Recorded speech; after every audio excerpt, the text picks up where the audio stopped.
Hello दोस्तों, मैं इंद्रेश अपने YouTube channel Indresh GS classes में आप सभी का स्वागत करता हूं। दोस्तों, आप लोगों को कहने पर मैंने जो हमारी पेडागोजी संस्कृत की पेडागोजी है उसकी क्लास मैंने स्टार्ट कर दिया है। ठीक है, हम लोग उसमें 15 क्वेश्चन पर डे देखते हैं। ठीक है, 15 क्वेश्चन और गद्यांश के आप खुद करेंगे। ठीक है, अपने से। ठीक, आप लोगों का एक वो था कि सर वो पेडागोजी करा दीजिए, पेडागोजी करा दीजिए, तो मैं कराना स्टार्ट कर दिया। ठीक है, तो अगर आप कहें तो इसको पढ़ के मैं आंसर भी बता दूँ। ठीक, लेकिन मुझे अर्थ मैं नहीं डिटेल से बता पाऊँगा। ठीक है, तो इसके लिए आप लोगों को कुछ भी नहीं आप लोग कहेंगे, क्योंकि आप लोगों को कहने से ही मैं क्लास स्टार्ट किया। नहीं तो मुझे संस्कृत नहीं आती है। ठीक, उतना नहीं आती है जितना आना चाहिए। ठीक, बस आप लोगों को प्रैक्टिस करा रहा हूँ। ठीक, सारा सब्जेक्ट कोई एक टीचर नहीं पढ़ा सकता, कुछ हैं। ठीक, तो इसलिए इस पर मैं आप लोगों के कहने से ही मैंने कहा, आप लोग बहुत फोर्स किए तब। ठीक, तो चलिए स्टार्ट करते हैं। बहुत ज़्यादा नहीं, लेकिन हाँ कुछ चीज़ें हैं जो आती हैं। तो ये जो हमारे गद्यांश के हैं तो इनको तो मैं नहीं बताऊंगा। ठीक है, यहाँ से जो हमारे स्टार्ट हो गए जो इनको मैं बताऊंगा। ठीक, सर्वाधिक समीचीनम विकल्पम चित्वा निम्नलिखित प्रश्नात् उत्तरम ददाति दीयताम। ठीक है, यही दिक्कत होती है। ठीक, चलिए पहला है क्वेश्चन नंबर 126। बताइए, करा व्याख्यान व्याख्यान नामतक पठाने एतत् चयन अंतरम भवति। बताइए, ये पाठ क्या करा? साहित्य कल्पना कल्पना नाम लोकोक्ति नाम अलंकारणाम च द्वारा अभिव्यक्त नाम अर्थानाम। बताइए, ये पाठ है या पठने साक्ष्य दुक्तानाम अर्थानाम बी पार्ट है, या वास्तव वंशानाम घटना सारणीयम प्रधान विचारणाम समानीकरणाम, या मौखिक संरचनानाम चित्रणस्य समान रचना भी अथवा समान शब्द कथा लेखनस्य। बताइए, ऐसे ऐसे क्वेश्चन आएंगे संस्कृत में। ठीक है, तो डरने की कोई बात नहीं। इसका मतलब क्या होता है? व्याख्यानात्मक जो है, व्याख्यानात्मक पठन मतलब व्याख्यात्मक पाठन में साहित्य कल्पना मतलब कल्पना की बात करता है। तो इसमें क्या करते हैं, व्याख्यान में हम क्या साहित्य कल्पना और लोकोक्ति और अलंकारों की क्या होती है, अभिव्यक्ति होती है। ठीक है, व्याख्यान में व्याख्यात्मक भाषण में भावों के संवर्धन हेतु उस विधाओं में क्या करते हैं हम, प्रतिपादन में भाषागत चारुता में अभिवृद्धि होती थी। इसका मतलब क्या आ जाएगा? इसका राइट आंसर ए पार्ट हो जाएगा। यानी व्याख्यानात्मक पठन में हम क्या करते हैं, जो व्याख्यानात्मक होता है इसमें हम पाठन के साहित्य कल्पना लोकोक्ति और अलंकारों की क्या करते हैं, अभिव्यक्ति होती है। ठीक, तो ये पार्ट क्या हो जाएगा, बिल्कुल सत्य हो जाएगा। ठीक, चलिए नेक्स्ट चलते हैं। Question number 127। उपलब्ध उपलब्ध समस्तांगे तो उपायोगेन समग्र पाठस्य। ठीक है, व्याख्यानम एतद उपेक्षते। ठीक है, तो शब्दार्थ कौशलनम या शब्दार्थ कौशलम या व्याकरण कौशलम या संरचनात्मक कौशलम च या संदर्भ पाठ्य वस्तुन अवबोधनम। ठीक, बताइए इसका राइट आंसर 127 का। 127 का जहाँ भी आपको संदर्भ की बात करेगा, ये हमेशा क्या होता है, पॉजिटिव टैग होता है संस्कृत में। पॉजिटिव पॉजिटिव टैग होता, तो वो आंसर हमेशा हमारा क्या आ जाएगा, राइट आ जाएगा। ठीक है, तो इसको याद रखेंगे। दिमाग में एक चीज़ यहाँ पे फीड हो गई कि नहीं, कि संदर्भ की बात जहाँ संदर्भ में करेगा वह हमेशा हमारा क्या होगा, राइट होगा। ठीक है, संदर्भ में जहाँ बात करेगा वो हमेशा हमारा क्या हो जाएगा, पॉजिटिव टैग होता है। एक चीज़ मैंने यहाँ पे आप लोगों को याद करा दिया, यानी कि उपलब्ध समस्त संकेतों के उपयोग से संकेतों को समस्त पाठ के व्याख्या संदर्भिक पाठकों वस्तुओं के अवबोधन की अपेक्षा करते हैं। ठीक, तो राइट आंसर हमारा डी हो जाएगा। नेक्स्ट, भाषा शिक्षण विषय व्यवहारवादी विचार धारायाम। ठीक है, क्वेश्चन का रहा 128। अनुभव अनुभवाय प्रमुख्यम प्रदीयते बोधनस्य केंद्रम छात्रो भवति शाला शिक्षकस्य प्रधान पात्रम वहते या उत्प्रेरणा प्रति उत्तरम संबंध संवर्धनस्य प्रधानम विद्यते। ठीक है, लगता है मुझको भी संस्कृत आ ही जाएगी आप लोग पढ़ाते पढ़ाते। ठीक, तो इसका राइट उत्प्रेरण क्या करा, भाषा शिक्षण विषय व्यवहारवादिताम चार धाम। यानी कि इसका कहने का मतलब भाषा शिक्षण विषय के अंतर्गत जो व्यवहारवादी विचारधारा में हम किसका उपयोग करते हैं, बताइए। व्यवहारवादी विचार, तो उसमें हम उत्प्रेरण प्रत्युत्तर संबंध, इसमें क्या होता है, संवर्धनम होता है। जहाँ भी संवर्धन की बात करेगा वो हमारा क्या आ जाएगा, राइट हो जाएगा। तो इसका भी डी पार्ट क्या हो जाएगा, बिल्कुल सत्य हो जाएगा। ठीक, चलिए नेक्स्ट चलते हैं। Question number 129। औपचारिके अनौपचारिके व संभाषणे, संभाषणे का मतलब भाषण देना, एतद् आवश्यकम, एतद् आवश्यकम बताइए। तो क्या होता है, सुक्त भाषा कौशलम उपयोग है, लेखनम भाषा कौशल, विस्तृत पाठन से, या दीर्घ भाषणम, ए बी सी या डी बताइए।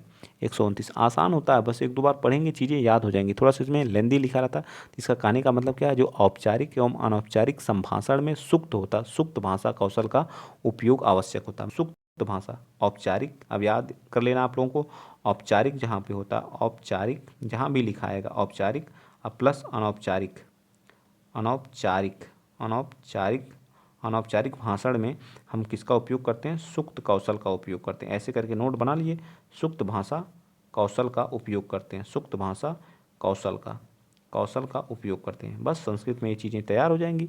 ठीक है, रहेगा तो ऐसे ही लिखे, हिंदी में ही लिखा रहेगा, बस बिंदु म का प्रयोग ज़्यादा यूज किया जाता है। बस चीज़ें आसान है। देखिए, कम बलवंतम ना बाध्यते शीतम, कम बलवंतम ना बाध्यते शीतम बताइए कौन सा, इसका इति तदु उदाहरणम, यह किसका उदाहरण है, 130 का।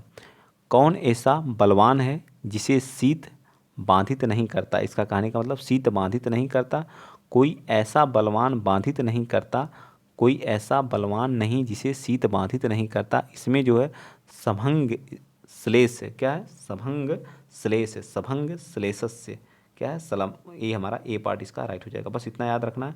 ऐसे अगर कहीं लिख के आएगा इसको नोट, कम बलवंतम ना बाध्यते शीतम, कम बलवंतम ना बाध्यते शीतम। ठीक है, तो इसका मतलब क्या होता है, सभंग श्लेषस्य है। ठीक है, श्लेष है, ठीक है, श्लेष है, अलंकार। ठीक, इसमें पूछा है अलंकार की बेट। ठीक है, जहाँ तोड़ फोड़ की बात करता है वहाँ क्या होता है, जहाँ जोड़ और तोड़ा जाता है। ठीक, शब्द शब्द विशेष में श्लेषार्थ निकालने के लिए उसे जोड़ा तोड़ा जाता है, वहाँ क्या होता है, सभंग श्लेष होता है। ठीक है, सभंग श्लेष होता है। ठीक, याद रखिएगा।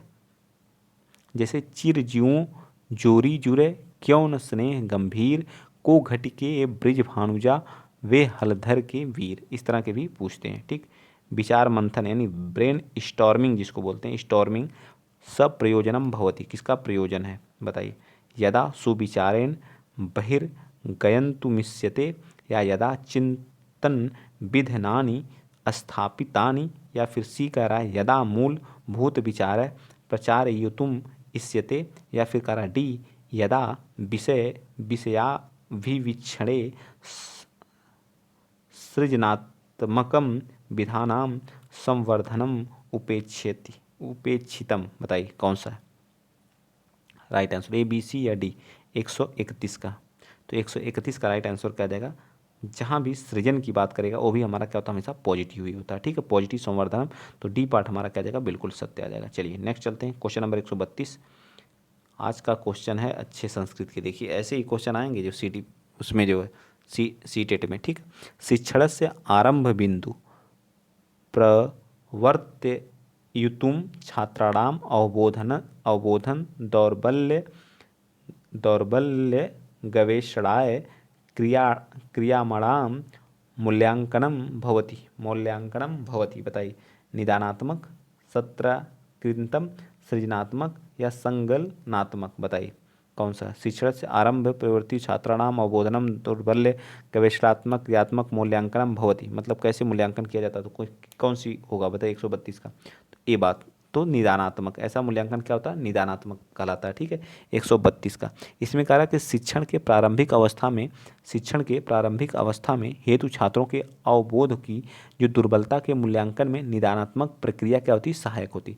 निदानात्मक प्रक्रिया जो होती है शिक्षण में समग्र रूप से क्या होती है, सहायक होती है। नेक्स्ट चलिए, प्राथमिक स्तर छात्र पुनः पुनः क्रिया माड़ा दोषा इमे, मतलब पुनः पुनः क्रिया माड़ा दोषा इमे, इसका कहने का मतलब उच्च उच्चारण दोष है, लेखनम दोष है, तर्क दोष है, व्याख्यानम दोष है, मतलब पुनः पुनः क्रिया माड़ा दोषा, इसे क्या कहते हैं प्राथमिक स्तर पर।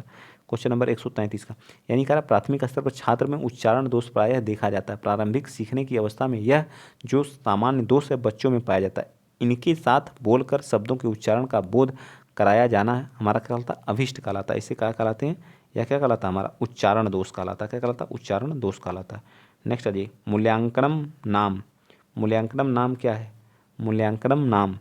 मूल्यांकनम नाम लक्ष्य सिद्धि मापन होता है। क्या होता है? लक्ष्य सिद्धि मापनम। क्या होता है? लक्ष्य सिद्धि मापनम, यानी कि हमारा ए पार्ट क्या हो जाएगा? बिल्कुल। मूल्यांकनम नाम क्या होता है? लक्ष्य सिद्धि मापनम होता है। मूल्यांकन पद्धति में व्यक्ति के गुण दोष का विवेचन होता है, इससे व्यक्ति को में निखार आता है। व्यक्ति में क्या आता है? निखार आता है। नेक्स्ट चलिए 135। 15 क्वेश्चन कराने में ही हालत खराब हो जाएगी, ठीक है। ग्रंथ पाठे नियमानुसारेण यदृच्छया व अपन अपनी अपनीतानाम शब्दानाम स्थाने छात्र पदम पूर्णम। कहीं अगर गलती से भी अगर गलत पढ़ दे रहा हूँ तो उसके लिए मैं माफ़ी चाहता हूँ आप लोगों से। यशस्याम प्रक्रियाम क्रियते च परीक्षा। बताइए, रिक्त स्थान पूर्णम, क्लोज यानी क्लोज विधानम, क्लोज टेस्ट जो होता है जिसको बोलते हैं, अवधारणम, शब्दम अपत्ति। बताइए 135 का तो क्या है? ग्रंथ पाठ मतलब क्लोज टेस्ट। क्या होता है? क्लोज टेस्ट होता है, ठीक है। नेक्स्ट, भाषा बोधन काम अद्यम कर्तव्यम। जो भाषा बोध का क्या होता है? छात्रों के में कौशल अभिवर्धन में सहायक हेतु भाषा बोध की पहली आवश्यकता भाषा की पूर्ण जानकारी होना और कौशल छात्रों की विषयगत कुशलता का सही मानदंड प्रस्थापित करना। तो इसका राइट आंसर क्या आ जाएगा? छात्रा संवर्धनम कौशलम सहायकम होती है, ठीक है। भाषा बोधगनम कर्तव्य मेन होता है, ठीक। नेक्स्ट चलिए क्वेश्चन नंबर 37। व्याकरण लक्षणम क्या है? व्याकरण का लक्षण क्या है? भाषा सिद्धांत है। व्याकरण का लक्षण क्या है? भाषा का सिद्धांत होता है। नेक्स्ट चलिए क्वेश्चन नंबर 38 बताइए। वाक्य कौशलम वर्धनम परिणामकारी गतिविधिषु अन्यतम। बताइए 138 का। तो 138 का राइट आंसर क्या आ जाएगा? वाचनम। क्या आ जाएगा? वाचनम हमारा क्या आ जाएगा? बिल्कुल सत्य आ जाएगा। नेक्स्ट चलिए क्वेश्चन नंबर 39 बताइए। सामाजिक संपर्कम मतलब सामाजिक के संपर्क में, संपर्कमस्य अस्य जहाँ लगा रहता है वहाँ में आता है, ठीक है। बालकस्य में अधिकरण कारक है, ठीक है।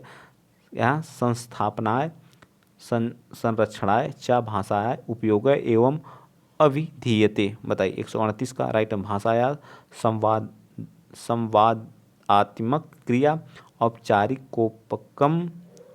कोपगम या विशेष विश्लेषणात्मक उपागम या प्रत्यक्ष उपागम। बताइए उपागम, औपचारिक उपागम या फिर जो विश्लेषणात्मक उपागम है या प्रत्यक्ष उपागम है। तो इसका राइट आंसर क्या आ जाएगा?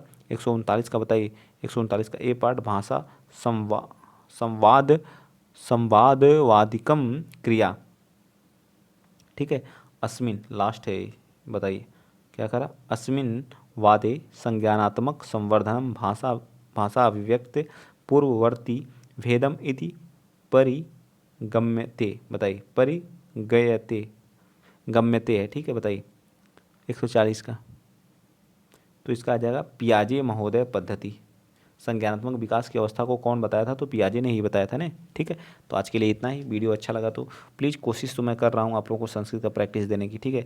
जो जैसा भी है आप लोग एक्सेप्ट करिए, ठीक है। कम से कम आप सीखेंगे तो कुछ तो करेंगे। अगर प्रैक्टिस सेट लगे रहेंगे तो कम से कम 15 करा रहा हूँ, तो अगर आपके 10 भी सही हो गए तो बहुत बड़ी बात है, ठीक है। 10 यहाँ से, अगर गद्यांश में अगर आप 15 में से अगर 7 भी कर लें, 17 नंबर संस्कृत में आ जा रहे हैं तो भी बहुत बड़ी बात है, ठीक है। क्योंकि संस्कृत बहुत ही अच्छे लेवल की आती है। लो लेवल की आ गई तो आप 25 भी कर सकते हैं, ठीक है। अगर प्रैक्टिस करते हैं, बहुत अच्छे बच्चे जो 30-30 करते हैं, ठीक। तो आज के लिए इतना ही। जय हिंद, जय भारत।